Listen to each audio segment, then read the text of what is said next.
all around. What's worth a click and download? Are you sick of typing out your very own emails, sending it to one another employee, and just starting it out with the same exact thing? Hope you're doing well. This is what I need. Kind regards, yours truly, Omnia Salihani Balqis, whatever your name is. Well, you're not going to have to do that for so much longer because Microsoft Outlook is launching a brand new feature for all iOS users that will allow you to basically speak out your email and they will write it for you. Yes, now Microsoft is adding a voice capability to its Outlook mobile app that will let people write their own emails, schedule meetings, and even search using their voice. Now, the new Cortana-powered voice capabilities will be available first in Outlook for iOS, with then Android support coming soon. Now, for those who don't know what Cortana is, it is basically the Siri of Microsoft.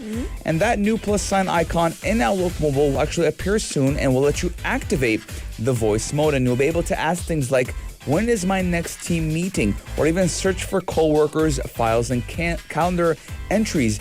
And you can even use that voice to actually attach files quickly, as Outlook is using the Microsoft Graph to surface relevant documents. So we're looking at how Microsoft is trying to make it a lot easier for those people who send emails on a daily and are always in that app. And I'm looking at it, how it could be very, very, very useful.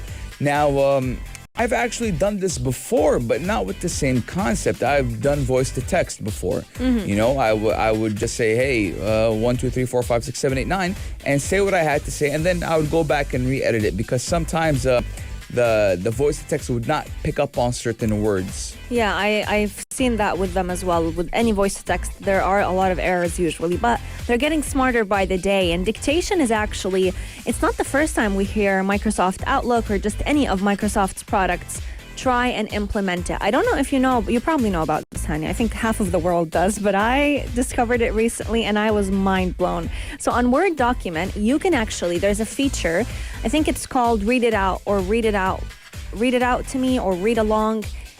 There is an automated machine or a robot voice that will read out the entire document that you've just written for you out loud. So if you're, let's say, doing the dishes or doing something around the house and you want to go through a document or any paper that you've written, you can simply have Microsoft Word read it out to you, which I personally thought was just so helpful.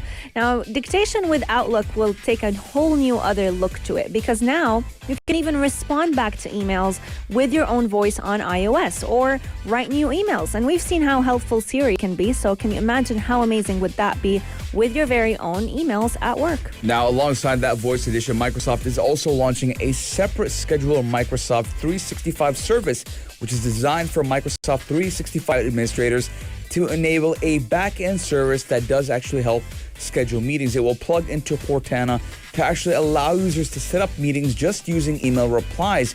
And you can even reply to a colleague confirming a meeting and simply write, Corona, please find a time... Huh? You said Corona. Cortana. Please find a time to meet next week, and scheduler should find the most appropriate time and even arrange that meeting. Now, we do know that Microsoft Outlook is one of my go-to apps when it does come to emails. I don't like to use the iOS app. I like to use the Microsoft app or the third app, not the one that is embedded into my phone already, as I just think that it is more dedicated to my Outlook, and even my Gmail is on Outlook, on the Outlook app. Absolutely. It's much more seamless. I personally find it as well. So let us know, which is your go-to email application? Is it Gmail? Is it the normal mail app on your phone, or is it Outlook? We want to hear from all of you. 4215 Dur Itisalat or slide into our DMs at Pulse 95 Radio. Coming up, if you've always wondered, why do you get a certain post on your newsfeed, and why does your friend or any of your family members get a different post every single time? Well, your answers will be answered shortly as we see what the Instagram chief has to say about it and how he's going to explain to us how our own Instagram is basically dictated by our own hands. Keep Pulse 95 locked. We'll be right back.